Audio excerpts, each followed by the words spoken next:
আসসালামু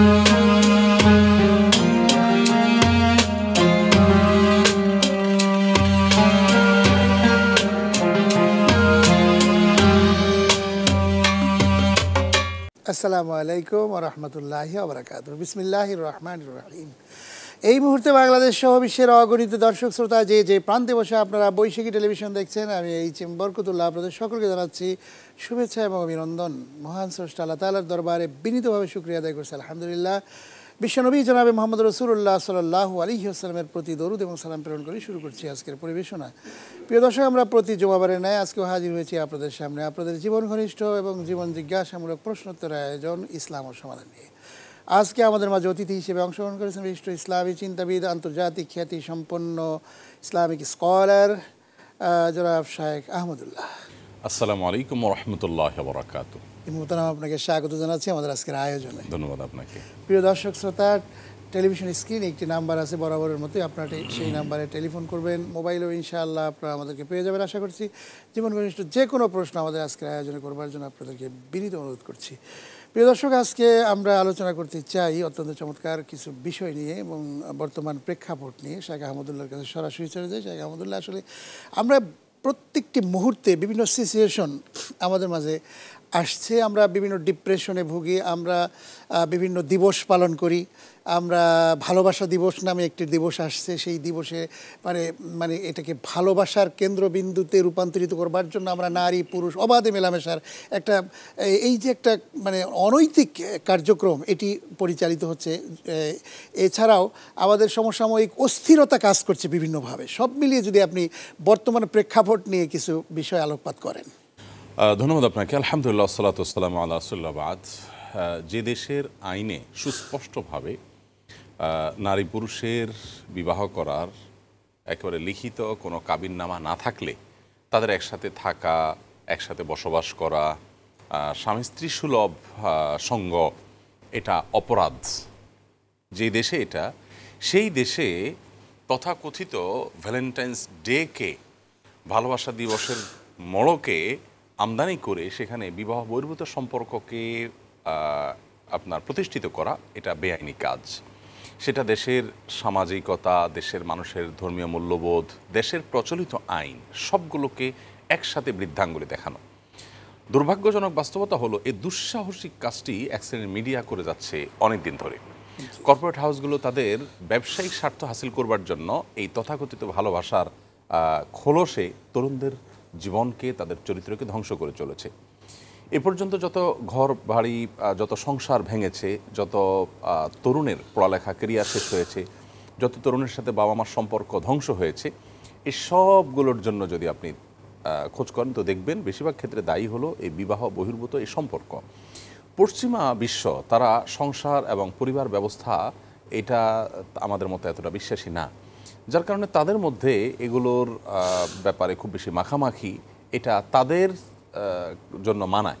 কিন্তু এই অঞ্চলের মুসলিম, হিন্দু, খ্রিস্টান, বুদ্ধ সকল ধর্মের মানুষ পারিবারিক ব্যবস্থাপনায় বিশ্বাসী। আর এর চেয়ে বড় কথা হলো যে পারিবারিকভাবে যখন একটা ছেলে একটা মেয়ের সাথে সম্পর্ক হয়, বিবাহ হয়, তখন সেখানে সামাজিক কমিটমেন্ট থাকে, দুটি পরিবারের একটি আপনার যোগাযোগ থাকে, তাদের পারস্পরিক আস্থা থাকে, এখানে সাক্ষী থাকে, সামাজিকতা থাকে, এখানে একজন আরেকজনের উপর চাইলেও জুলুম করতে পারে না। কিন্তু বিবাহ বহির্ভূত সম্পর্ক করে আজকে করলো, কদিন পরে সে আরেকজন হাত ধরে চলে গেল, প্রতারণা করলো, তাকে মিথ্যা কথা বলে ক্ষতিগ্রস্ত করলো, নানাভাবে কিন্তু এই জিনিসগুলো হওয়ার সম্ভাবনা আছে। এই জন্য 14ই ফেব্রুয়ারিকে আমদানি করে বা 14ই ফেব্রুয়ারিকে প্রমোট করে যত রকমের আয়োজন হবে এগুলো সবগুলো এই সমাজ, এই দেশের প্রচলিত আইন এবং কালচারের বিপরীত এবং আমাদের যে মূল্যবোধ এবং কালচার সংস্কৃতি এই অঞ্চলের, এটার সাথে রীতিমতো যুদ্ধ করার সামিল। আপনি দেখুন, একটা সময় স্বামী স্ত্রী এই পরিচয়টা দিতে পর্যন্ত মানুষ এক ধরনের হেজিটেশন ফিল করতো। এই হেজিটেশনটা সম্মানজনক এবং প্রশংসনীয় হেজিটেশন। কিন্তু এখন যেটা হয়েছে যে গার্লফ্রেন্ড বয়ফ্রেন্ড এই পরিচয় দিতে অনেক দোকানদাররা নির্লজ্জের মতো করে তাদের বিভিন্ন পণ্য বিক্রি করতে গিয়ে তারা গার্লফ্রেন্ড বয়ফ্রেন্ড শব্দগুলোকে ব্যবহার করছে এবং এটাকে সহজীকরণ করার একটা প্রচেষ্টা কিন্তু চলমান আছে। এর ফলশ্রুতিতে কি হয়? এর ফলশ্রুতিতে তরুণদের মধ্যে স্বভাবজাত লাজ লজ্জা উঠে যায়। এখন স্বামী স্ত্রী পরিচয় দিতে যেরকম মানুষ অস্বস্তি বোধ করে না, গার্লফ্রেন্ড বয়ফ্রেন্ড পরিচয় দিতে এরকম অস্বস্তি বোধ করে না। অর্থাৎ সে একজন লাম্পট্যে লিপ্ত একজন অপরাধী লিপ্ত, একজন বেআইনি কাজে লিপ্ত, একজন হারাম কাজে লিপ্ত, সে সেটাকে বুক ফুলিয়ে বলছে। সমাজে যখন নীতি নৈতিকতার এই দুরবস্থা হবে তখন সমাজ থেকে আপনি কি আশা করবেন? আমরা টেলিভিশন চ্যানেলগুলোতে নাটক, সিনেমা, নোবেল, উপন্যাস, এই যত প্রকার আয়োজন আছে জাতীয়, এই সংস্কৃতির নামে যা দেখাচ্ছি মানুষকে, যা শেখানোর চেষ্টা করছি আমাদের তরুণদেরকে, তার সব কিছুর খোলাসা হলো এই কিভাবে সমাজ, বাবা মা, ক্যারিয়ার সব কিছুকে বৃদ্ধাঙ্গুলি দিয়ে নিজের এই ভাবালুতায় ডুবে যাবে। এর ফলশ্রুতিতে তরুণদের মধ্যে আপনি ফেব্রুয়ারি মাসের কথা যদি বলেন, যে ফেব্রুয়ারি মাস ছিল আব্দুল সালাম, বরকত, রফিক, জাব্বারদের চেতনায় উজ্জীবিত হয়ে অন্যায়ের বিরুদ্ধে প্রতিরোধ গড়ে তোলবার মাস। এটা হলো যুবকের চেতনা এবং তার যে যৌবনের শক্তি, এটাকে প্রপার ব্যবহার করার আসল যে উপাদান সেটা আমরা পাই হলো এই ভাষার আন্দোলন থেকে। সেই ফেব্রুয়ারি মাসকে একটি নোংরামি দিয়ে পরিপূর্ণ করে, সেটা সে ভাবগাম্ভীর্য নষ্ট করে যুবকদের চেতনা নষ্ট করার যে চক্রান্ত চলছে, অভিভাবকরা যদি আমরা সচেতন না হই, প্রত্যেকটা মহল যদি সোচ্চার না হই, তাহলে যেটি হবে যে পশ্চিমাদের যেরকম পরিবার ব্যবস্থা ভেঙে গেছে, মুখ থুবড়ে পড়েছে, ফ্যামিলি ক্রাইম সৃষ্টি হচ্ছে সেখানে, এবং একটা আপনার ক্রাইসিস তারা মোমেন্ট চিন্তা করেছে। এবং গত কয়েকদিনে আপনি আশ্চর্য হবেন যে তাদের যে লন্ডন টাইমস পত্রিকা কিন্তু সেখানে স্পষ্ট করে রেখেছে যে ফ্যামিলি ধ্বংস হয়ে যাচ্ছে, এবং শেষ পর্যন্ত তারা ইসলাম প্রবর্তিত যে নিয়মগুলো আছে এগুলির দিকে কিন্তু তারা আকৃষ্ট হচ্ছে। আমরা একটা টেলিফোন এসে কিন্তু আসলে লাইনে রয়েছেন। জি, আসসালামু আলাইকুম রহমতুল্লাহ। জি, কে বলছেন, কোথা থেকে, নামটি বলেন, প্রশ্ন করুন। হ্যালো, আসসালামু আলাইকুম। আমার দুটি প্রশ্ন। আমার প্রথম প্রশ্নটি হচ্ছে যে জি, শবে বরাতে কোনো রোজা আছে কিনা। আর দ্বিতীয় প্রশ্নটি হচ্ছে যে নবী, সাহাবী তাদের সামনে সুবহানাল্লাহ, আল্লাহু আকবার, লা ইলাহা এই জিকিরগুলো ছিল, তবু কেন তারা এমন এমন পাগলামি করেনি যেমন আমরা এখন দেখতেছি জিকিরের নামে যে পাগলামি। আসলে এটা কে দায় নিবে এটার? আচ্ছা, আমি এতটুকু জানতে চাই শুধু। ওকে ওকে, শুক্রিয়া, জাযাকাল্লাহু খায়র। আপনি দেখতে থাকুন, শুনতে থাকুন। যে আপনার প্রশ্নের উত্তরে আমরা চলে যাই। আমরা প্রশ্ন খুবই প্রাসঙ্গিক, একেবারে সময় উপযোগী প্রশ্ন সবরাত প্রসঙ্গে, কারণ সবরাত আমাদের একেবারে দোরগোড়ায় চলে এসছে। আমরা সামনের জুমার আগেই হয়তো সবরাত পাবো। আমরা কি আসলে শবে বরাতটা বলতে পারি? শবে বরাত এ অর্থে বলতে পারি যে বরাত শব্দ আরবিতে এর অর্থ হলো মুক্তি, সে অর্থে সবরাত মানে হলো মুক্তির রাত। আল্লাহ সুবহানাহু ওয়া তাআলা রাতে অনেক মানুষকে ক্ষমা ঘোষণা করেন, সেই দিক থেকে এটাকে শবে বরাত বলা যায়। কিন্তু বরাতের আরেকটা অর্থ হলো ভাগ্য, যেটা উর্দু এবং ফার্সিতে বলা হয়। সে অর্থে যদি শবে বরাত বলে তার এটা সঠিক নয়। মূলত এই রাতের যে নাম কোরআন সুন্নায় বা নবী সাল্লাল্লাহু আলাইহি ওয়াসাল্লামের ভাষ্যে বর্ণিত হয়েছে, সেটি হলো লাইলাতুন নিসফি মিন শাবান বা মধ্য শাবানের রাত। এই নামটি হলে আমরা সুন্নার কাছাকাছি এমনিতেই চলে যাবো, বেদাত থেকে বেঁচে থাকতে পারবো ইনশাআল্লাহ। দর্শক যেটি জানতে চেয়েছেন সুনির্দিষ্ট করে যদি সেটা বলি, তাহলে বলবো শবে বরাতকে কেন্দ্র করে কোনো স্পেশাল রোজার কথা কোনো বিশুদ্ধ হাদিসে বর্ণিত হয়নি। এর রাতে আল্লাহ সুবহানাহু ওয়া তাআলা হিংসুক এবং কারোর প্রতি শত্রুতা বিদ্বেষ পোষণকারী এবং বাবা মা এবং মুশরিক, এই দুই শ্রেণীর মানুষ, মুশরিক এবং হিংসুক মানুষের প্রতি শত্রুতা বিদ্বেষ লালনকারী, এই দুই শ্রেণীর মানুষ ছাড়া বাকি মানুষদেরকে আল্লাহ তাআলা সাধারণ ক্ষমা ঘোষণা করেন। বিধায় ক্ষমা পাওয়ার প্রচেষ্টা আমাদের মধ্যে থাকতে পারে, কিন্তু দিনের রোজা রাখার জন্য স্পেশাল বা আলাদা কোনো নির্দেশ নেই। তবে হ্যাঁ, শাবান মাসে নফল রোজা বিশেষ রাখতে নবী সাল্লাল্লাহু আলাইহি ওয়াসাল্লাম বলেছেন। আবার চাঁদের 13, 14, 15 আইয়াম বীজ রোজা রাখা যেতে পারে। তারই ধারাবাহিকতা যদি আপনি মধ্য শাবানের রাতেও দিনেও রোজা রাখেন, তাহলে সেক্ষেত্রে সেটি হতে পারে। কিন্তু এর বাইরে এটাকে আলাদা করে রোজার দিন হিসাবে ফিক্স করা একটি জয়ীফ হাদিস দ্বারা এটি সাবেত, সহি বা বিশুদ্ধ কোনো হাদিস দ্বারা মধ্য শাবানের দিনে রোজা রাখার কোনো বর্ণনা প্রমাণিত নয়। জি, মোহতারাম দ্বিতীয় প্রশ্ন করেছেন যে এই যে জিকিরের নামে যে একবারে এত অতিরিক্ত আশেক হয়ে মানে বিশৃঙ্খলা সৃষ্টি করে জিকির করা, এটা কি জায়েজ? ঠিকই, খুবই প্রাসঙ্গিক প্রশ্ন। নবী রাসূল এবং সাহাবা ইকরাম তাদের জিকির ছিল লা ইলাহা ইল্লাল্লাহ, সুবহানাল্লাহ, আলহামদুলিল্লাহ, আল্লাহু আকবার। জিকির হলো আল্লাহর স্মরণের ব্যাপার, এখানে আরও স্থির হবে। আল্লাহ বলেছেন আলা বিযিকরিল্লাহি তাতমাইন্নুল কুলুব, আল্লাহ জিকিরে অন্তরগুলো প্রশান্ত হবে। সেখানে আমাদের জিকির আমাদেরকে লাফায় ফেলতেছে, আরও অস্থির করে দিচ্ছে। আমরা বাসের উপর পাচ্ছি, লাফাচ্ছি, বোঝা গেল আমাদের জিকিরটা প্রপার হচ্ছে না। সুন্নাহ সম্মত জিকির যদি হয়, তাহলে সেই জিকিরে এ ধরনের পাগলামি আসবে না। অতএব এই পাগলামিগুলোর মূল দায় হলো সুন্নার বাইরে গিয়ে আমাদের মন গড়া উপায়ে পদ্ধতিতে জিকির করা। যেমন জিকির ইন্ডিভিজুয়াল আমল, জিকিরের জন্য নবী সাল্লাল্লাহু আলাইহি ওয়াসাল্লাম সাহাবীদেরকে ডেকে সবাইকে সাথে নিয়ে লা ইলাহা ইল্লাল্লাহ এভাবে পড়েন নাই। সো আমরা যখন এটা করতে যাব, তখনই আমাদের মধ্যে এই জাতীয় সাইড এফেক্টগুলো হবে। নবী রাসূলগণ যেভাবে জিকির করেছেন, ঠিক সেই পদ্ধতিতে প্রত্যেকে যার যার মতো জিকির মনে মনে, কখনো উচ্চস্বরে হতে পারে কিন্তু সীমা ছাড়িয়ে না, এবং তার জন্য সম্মিলিত কোনো রূপ আলাদা করে সৃষ্টি করা ছাড়া আমরা যদি জিকির করি, তাহলে সেক্ষেত্রে মাসনুন জিকিরগুলো করলে আপনি দেখবেন কখনো এই পাগলামি মাতলামি আসবে না। যারা এগুলো করছে তারাও কিন্তু মসজিদে ঢোকার সময় দোয়া পড়ছে, বের হওয়ার সময় দোয়া পড়ছে, ওয়াশরুমে যাওয়ার সময় দোয়া পড়ছে, এগুলো সব কিন্তু জিকির।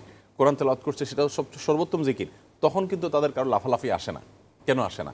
কারণ সুন্নাহকে যখন আপনি ফলো করবেন তখন আপনার পাগলামি আসবে না, আর যখনই সুন্নাহর বাইরে চলে যাবেন তখন আপনার এই পাগলামিগুলো চলে আসবে। তারা বলতে চান যে এটা একটা আবেগ সৃষ্টি হয়, এই আবেগের কারণে তারা এই কাজটা করে। এখন কোরআনের চাইতে বেশি আবেগ যদি আপনার জিকিরে তৈরি সৃষ্টি হয় তাহলে তো এটা নিয়ে সন্দেহ তৈরি হয় যে এটা কেমন আবেগ।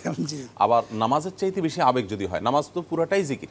এখন নামাজের মধ্যে তো আপনার লাফালাফি আসে না, আপনার আবেগটা নামাজে আসে না, কোরআন তেলাওয়াতে আসে না, ওমরার সময় আসে না, হজের সময় আসে না, আপনার আবেগটা আসে মাহফিলের মঞ্চে শুধু। তাহলে বোঝা গেল আপনার এই আবেগ সঠিক আবেগ না, আপনি ভুল প্রক্রিয়ায় আবেগ তৈরি করছেন, যার ফলশ্রুতিতে আপনি নিজে হাস্যকর পাত্রে পরিণত হচ্ছেন আর দিনকে, ইসলামকে মানুষের কাছে হাসির পাত্রে পরিণত করছেন। টেলিফোন রয়েছে, দর্শক লাইনে রয়েছেন। জি আসসালামু আলাইকুম। ওয়ালাইকুম আসসালাম রহমতুল্লাহ। জি কে বলছেন? হ্যালো। জি জি আসসালামু আলাইকুম। হ্যাঁ, ওয়ালাইকুম আসসালাম। জি আপনার নাম বলে প্রশ্নটি আপনাদের সব সাউন্ডটা শোনা যাচ্ছে না। যাচ্ছে। আসসালামু আলাইকুম। ওয়ালাইকুম আসসালাম, আপনি বলুন। আচ্ছা, আমার প্রশ্নটা হচ্ছে যে আগামী মার্চ মাসে রোজা, তো মার্চ মাসে যেহেতু রোজা, ব্যাংকে টাকা থাকলে জাকাত দিতে হয়, কিন্তু সেই টাকাটা যদি হয় এমন যে আমি মাত্র কিছুদিন আগে পেয়েছি, এক মাসও হয়নি সেই টাকার মেয়াদ, তাহলে সেই জাকাতটা দিতে হলে এখন আমার মানে যা ইনকাম, সেই ইনকাম থেকে দিতে হবে, আর ইনকামের খরচ দিয়ে হচ্ছে আমার ভরণ পোষণ চলছে। হ্যাঁ, জাকাত দেওয়ার মতো অতিরিক্ত অর্থটা আমার নাই, তো সেক্ষেত্রে আমার করণীয় কি? অনেক ধন্যবাদ, অত্যন্ত চমৎকার প্রশ্ন। আসুন আমরা আপনার প্রশ্ন উত্তর জানার চেষ্টা করি। জি সাহেব। ধন্যবাদ। প্রশ্নের খোলাসা নির্দেশটা কি যে জাকাত রোজার মধ্যে উনার মানে নেশাব পরিমাণ সম্পদ এখন এক বছর অতিক্রান্ত হয়নি, কিন্তু উনি টাকাটা পেয়েছেন, সেক্ষেত্রে ওনার জাকাতটা হবে কিনা এবং কিভাবে দিতে হবে? মূলত দর্শক, রমজান মাসেই জাকাত দিতে হবে এই ধারণাটা সঠিক না। এটি আমরা অনেকে মনে করি যে রমজানই জাকাত দেওয়ার সময়। জাকাতটা এটি অর্থ বছরের সাথে সংশ্লিষ্ট বিষয়। ধরা যাক আমার রমজানের 3 মাস আগে আমার হাতে জাকাত দেওয়ার মতো অ্যাসেট এসেছে। এই অ্যাসেট 1 বছর আমার কাছে থাকলে তারপর আমার উপরে জাকাত আবশ্যক হবে। 1 বছর পর, এখন 3 মাস আগে আসছে, এখন রমজান আসছে, তাই বলে আমাকে এখন জাকাত দিতে হবে? Not necessary. আবার 1 বছর যখন পূর্ণ হবে, সেটা আবার পরবর্তী রমজানের 3 মাস আগেই হবে, সো তখনই আমার উপর জাকাত আবশ্যক হবে। হ্যাঁ, আমি চাইলে সেই জাকাতটাকে 2 মাস বা 3 মাস বিলম্ব করে রমজানে দিলাম, বা 2 মাস আগায়া রমজানে দিলাম, অগ্রিম, এই স্কোপ আছে। কিন্তু রমজান মাসেই জাকাত দিতে হবে, নট নেসেসারি। এখন আপনার যে অ্যাসেট আছে সেটা যদি 1 বছর পূর্ণ না হয়, তাহলে সেক্ষেত্রে 1 বছর পূর্ণ হলে আপনি জাকাত দিবেন। আর যদি আপনি অগ্রিম দিয়ে দিতে চান, দিতে পারেন। আর যে টাকা আছে আপনার, সেই টাকা যদি জাকাতের যে নেশাব সেটা স্পর্শ করার পর যদি নতুন করে কোনো টাকা আপনার মধ্যে আসে, তাহলে সেক্ষেত্রে সেই নতুন টাকাটা, এটা আবার 1 বছর পূর্ণ হবে, তারপরে আপনি 1 বছর পরে জাকাত দিবেন।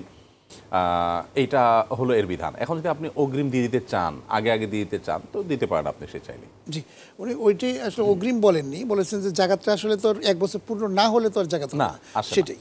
অতএব আপনি 1 বছর পূর্ণ হওয়ার জন্য অপেক্ষা করে তখন অপেক্ষা করতে পারেন। জি জি, অনেক ধন্যবাদ। আমরা জানলাম যে মোহতারাম, আমরা আসলে এমন একটি মাসে আমরা যাচ্ছি যেটি সামনে রমাদান আসছে আমাদের মাঝে, তার পূর্ব মুহূর্তে আমাদের যে শাবান মাসের গুরুত্বটা নিয়ে আমরা যদি আপনার কাছ থেকে কিছু কথা শুনি। ধন্যবাদ আপনাকে। শাবান মাস ইতোমধ্যে বেশ কয়েকদিন আমরা পার করে ফেলেছি।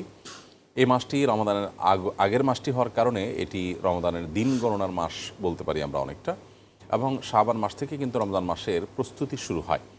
সেজন্য নবী করিম সাল্লাল্লাহু আলাইহি ওয়াসাল্লামের একটি গুরুত্বপূর্ণ সুন্নাহকে বিশেষভাবে আমরা এই মাসে আমল করতে পারি। সেটি হলো, নবী সাল্লাল্লাহু আলাইহি ওয়াসাল্লাম এই মাসে বেশি বেশি নফল রোজা রাখতেন। আমাদের আয়েশা বলেছেন যে আমি নবী সাল্লাল্লাহু আলাইহি ওয়াসাল্লামকে অন্য কোনো মাসে এত নফল রোজা রাখতে দেখিনি যতটা দেখেছি এই মাসে। ওসামা ইবনে যায়েদ রাদিয়াল্লাহু তাআলা আনহু, একজন সাহাবী, নবীজিকে জিজ্ঞাসা করেছেন যে আপনাকে এই মাসে এত বেশি রোজা রাখতে কেন দেখি? নবীজি সাল্লাল্লাহু আলাইহি ওয়াসাল্লাম তখন বলেছেন যে কারণ হলো এটা এমন একটি মাস যেই মাসে প্রথমত মানুষ একটু উদাস থাকে, অবহেলা করে সময় কাটায়, কারণ রমজান আসছে তখন করবো, আর এর আগে আমল করে না। তো আমি চাই এই অবহেলার সময়টাতে আমল ইবাদতের মধ্যে কাটিয়ে আল্লাহর প্রিয় পাত্র হতে, কারণ যে টাইমে মানুষ উদাস থাকে ওই টাইমের ইবাদতের আলাদা তাৎপর্য থাকে। সেজন্য তিনি মাসে বেশি বেশি নফল রোজা রাখতেন। সেই সাথে তিনি বলেছেন ওয়াহুয়া শাহরুন তুরফাউ ফীহিল আমাল ইলা রাব্বিল আলামিন। শাবান এমন একটা মাস যে মাসে বান্দার আমলনামা আল্লাহর কাছে উপস্থাপিত হয়। তো তিনি বলেছেন ফাউহিব্বু আন ইউরফা আমালি ওয়া আনা সাইম, আমি চাই আমার রোজাদার অবস্থা, আমার আমল আল্লাহর কাছে পেশ করা হবে, উপস্থাপিত হবে, এটা আমি চাই। তো সেই জায়গা থেকে এই মাসে বেশি বেশি নফল রোজা আমাদের রাখা দরকার, তবে শেষের দিনগুলোতে নয়, শুরু এবং মাঝের দিনগুলোতে বেশি বেশি নফল রোজা রাখা, এটা নবী করিম সাল্লাল্লাহু আলাইহি ওয়াসাল্লামের গুরুত্বপূর্ণ সুন্নাহ। সেই সাথে রমাদানকে আমরা যেন সঠিকভাবে ব্যবহার করতে পারি, যথাযথভাবে উদযাপন করতে পারি, আমলে কাটাতে পারি, সেজন্য এখন থেকে প্ল্যান, প্রোগ্রাম, পরিকল্পনা, চার্ট তৈরি করা, বিভিন্ন রকমের ইবাদতের পরিকল্পনা সাজানো, এটা এখন থেকে আমাদের করা দরকার। তাহলে ইনশাআল্লাহ রমাদান সাধন আমাদের সার্থক হবে।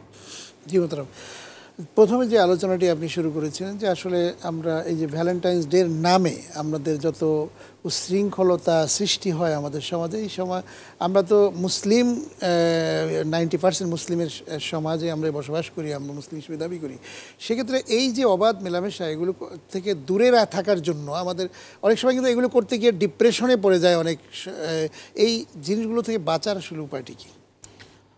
দেখুন, প্রথম কথা হলো যে আমাদের যারা দায়িত্বশীল, আমরা মিডিয়ার কথা বলতে পারি, সুশীল সমাজের কথা বলতে পারি, আমাদের দেশের বিভিন্ন পর্যায়ের চিন্তকদের কথা বলতে পারি, যারা সমাজকে ইনফ্লুয়েন্স করে, তাদের একটা নৈতিক দায়িত্ব হলো যে আমাদের তরুণরা যেন উচ্ছৃঙ্খলতার পথে পা না বাড়ায়। আপনি দেখুন, এখন আমাদের তরুণদের মধ্যে একটা জিনিসের ঘাটতি সবচেয়ে বেশি, সেটা হলো যে শৃঙ্খলা, শান্ত, সভ্য, ভদ্রভাবে তারা তাদের যৌবনকে কাটাবে, তাদের পড়াশোনা ইত্যাদিতে মনোযোগী হবে, তারা প্রোডাক্টিভ কাজে মনোযোগী হবে। এটা না করে যুবকদের মধ্যে একটা বড় অংশ, আমি সবার কথা বলছি, একটা বড় অংশ তারা উচ্ছৃঙ্খলতা, তারা বিপদগামিতা, বিভ্রান্তি, মাদক, সন্ত্রাস, বিভিন্ন ধরনের অন্যায় এবং অনাচারের সাথে তারা জড়িয়ে যাচ্ছে। কেন ইসলাম আমাদেরকে কন্ট্রোল এর ট্রেনিং দিছে? আমরা যাতে নিজেকে নিয়ন্ত্রণ করা শিখি। ইসলামের সমস্ত আয়োজন দেখবেন আত্মনিয়ন্ত্রণ করা, কারণ মানুষ যদি নিজেকে নিয়ন্ত্রণ করতে না পারে তাহলে সমাজ অস্থির হবে, তাহলে সমাজে অশান্তি হবে। আজকে যে যুদ্ধ, বিগ্রহ, খুনাখুনি, মানুষ হত্যার মহোৎসব, এগুলো সবগুলো মানুষের অস্থির স্বভাব থেকে। মানুষ যদি শান্ত, ভদ্র মানুষ হয়, মানুষের মতো মানুষ হয়, তাহলে পৃথিবীটা কিন্তু সুন্দর হয়ে যাবে।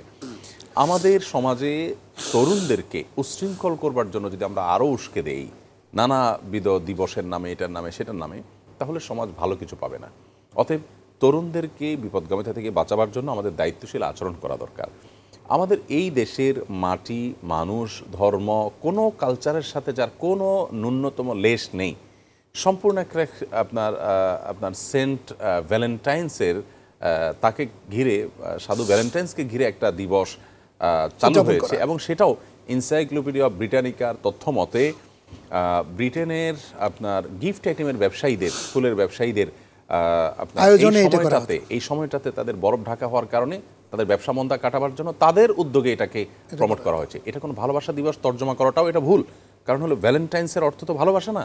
সো এটা একটা প্রতারণা, এটা একটা জেনা দিবস, এটা চরিত্রহীন করবার দিবস, এটা উচ্ছৃঙ্খলতা করবার দিবস। আমরা যদি সমাজকে নিয়ন্ত্রণ করতে চাই তাহলে এগুলোর বিরুদ্ধে আমাদের কাজ করতে হবে। ঠিকই বলেছেন যে আসলে আমাদের এটার জন্য কিন্তু আসলে আপনি কি মনে করেন না যে পিতামাতারাই অনেকাংশে তাদের অনেকাংশে অনেক পিতামাতা মনে করেন যে এই বয়সের সন্তানরা, ছেলেমেয়েরা একটু আধটু করবে, এই তথাকথিত একটু আধটু করবে, এটা বলার মানে হলো পিতামাতার পক্ষ থেকে পারমিশন যে তুমি এই অপকর্ম করতে পারো।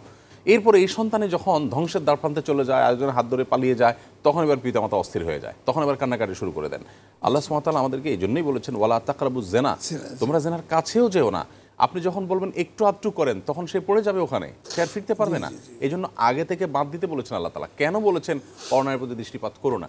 কারণ করলে তোমার মনের ভিতরে বাজে চিন্তা আসবে, তোমার ভিতরকার পশুত্ব জাগ্রত হবে, তখন তুমি কাউকে হাতের নাগালে পেলে তার উপর তুমি চড়াও হওয়ার আশঙ্কা আছে, তোমার ভিতরকার পাশবিকতা জেগে ওঠার আশঙ্কা আছে।